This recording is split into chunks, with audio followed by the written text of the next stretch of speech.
Bonjour tout le monde, j'espère que vous allez bien.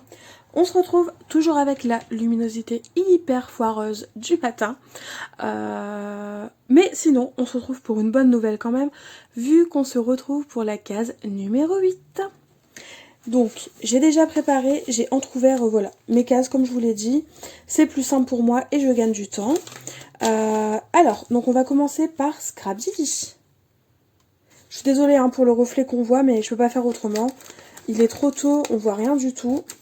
Donc je fais du mieux que je peux. Alors, c'est bien fixé. Alors, c'est un tampon qui est juste magnifique. Je ne sais pas ce que vous en pensez, mais je suis archi fan.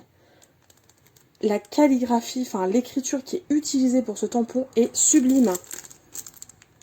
J'adore. Ah ouais non, franchement j'adore. Bon, la mousse n'est pas très bien coupée, elle a un peu de biais, mais ce n'est pas très grave. Franchement, je suis fan. Dites-moi hein, ce que vous en pensez, mais moi j'adore. J'adore, j'adore. Hop. On va passer ensuite à celui de la fée du scrap. Très clairement, vu que c'est petit comme ça, j'ai l'impression que c'est un die encore. Donc on va découvrir ça. Ouais, c'est un die et je crois que c'est un peu le même principe que Heureux Ensemble qu'on avait eu la semaine dernière. Sauf que là, je crois que c'est écrit Joyeux Noël. Comme ça vous a plu, que la luminosité vous a pas trop dérangé, bah, je vais faire comme hier. Je vais tout simplement filmer le matin, toute la semaine, vu que je suis du matin cette semaine. Et je vous mettrai les photos à la lumière du jour. Je trouve que le rendu est tout aussi bien et que ça fonctionne bien comme ça. Donc on va continuer comme ça cette semaine. Voilà. Je me suis dit qu'après tout, ce serait pas plus mal. Donc, on va d'abord commencer.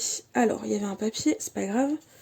On va d'abord commencer par la pochette de Scrap Bidule de Cynthia, qui est toujours très bien garnie. Hop. Du coup, alors, la pochette est vide, je vérifie, vu que j'ai eu ordre de vérifier. Et que cette fête soit mémorable. Merci beaucoup. Donc je l'ai plusieurs fois, ça c'est chouette. Merci beaucoup. Franchement, j'adore. Je crois que ce sont des tamponnages de Stampin' Up. Et c'est juste génial. Et là, je suppose qu'on a encore une découpe bois. Enfin, encore, que c'est une découpe bois. Du coup, elle est dans le papier en fait pour pas abîmer. Et c'est... Ah non, c'est en acrylique. Ok. Ah, génial, je pensais pas que c'était comme ça. Et en fait, c'est Joli Moment. Elle est trop trop belle. Alors ça, je pense que c'est du Sagapo Scrap. C'est quasiment sûr, parce que je crois que j'en ai une dans le même style, mais sauf qu'elle est en bois. Et elle est vraiment très jolie. Alors, de toute façon, j'ai même pas besoin de me poser la question.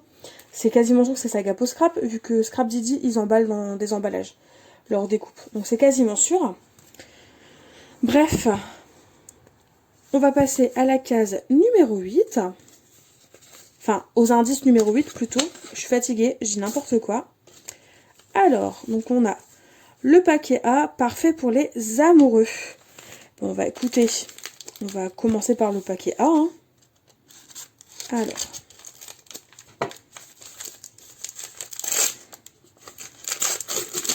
Oh, c'est mignon. Oh, c'est génial. Donc alors, ce sont des napperons en fait, en forme de cœur, de la marque Stampin' Up. Et donc, normalement, on a deux couleurs, je crois. Alors, je vais vous les montrer.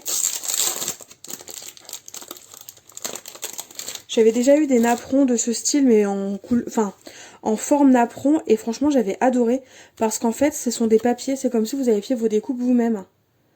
Donc alors là, est-ce qu'on va bien voir? Je vais peut-être prendre ça. Ouais, là, je pense qu'on voit bien.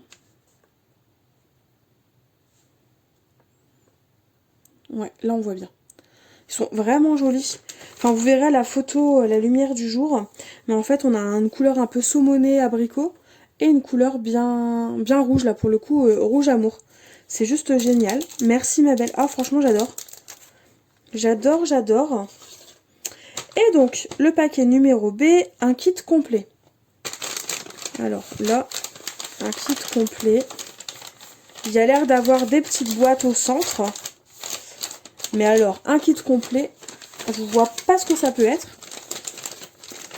Enfin, là, non, je vois vraiment pas ce que ça peut être. Oh, génial! Ah bah, tu sais quoi, en plus, C'est un produit que je voulais tester parce que je ne sais pas à quoi ça ressemble. Oh, génial! Bah, en fait, c'est tout simplement un kit de Perfect Pearls. Donc, je ne sais pas du tout comment ça fonctionne. Je sais juste que c'est de la marque Ranger. Ah bah alors là, écoute, ça va être un test. Ouais, ça va être un test parce que clairement, je ne connais pas. Donc, écoute, je vais tester tout ça. Si vous voulez un avis ou tout simplement une petite vidéo présentation, bah, je veux bien. Avec grand plaisir, je vous la ferai. Pourquoi pas un crash test en live pour voir à quoi ça peut être. À quoi ça ressemble et comment faut faire. Clairement, je voulais tester. Et ben écoute, c'est juste génial. Je suis trop contente. Ah non, je suis vraiment très très contente. J'adore. En plus, vous avez les pinceaux, vous avez le pad d'encre pour coller, je suppose, les poudres. En plus, les pots, ben, ils sont pas négligeables, hein, c'est quand même des gros pots. Et on a un pinceau plus fin. Ah bah écoutez, j'ai hâte de tester. N'hésitez pas à me dire si vous voulez que je le teste en direct avec vous ou pas. Moi, ça me plairait, enfin quand je dis en direct, c'est en vidéo, hein, tout simplement. Ça me plairait énormément, donc n'hésitez pas à me le dire en commentaire. Et sinon, en attendant de nouvelles vidéos, ben je vous dis tout simplement à demain, parce que forcément, on se retrouve demain pour la case numéro 9. Bonne soirée, bye bye!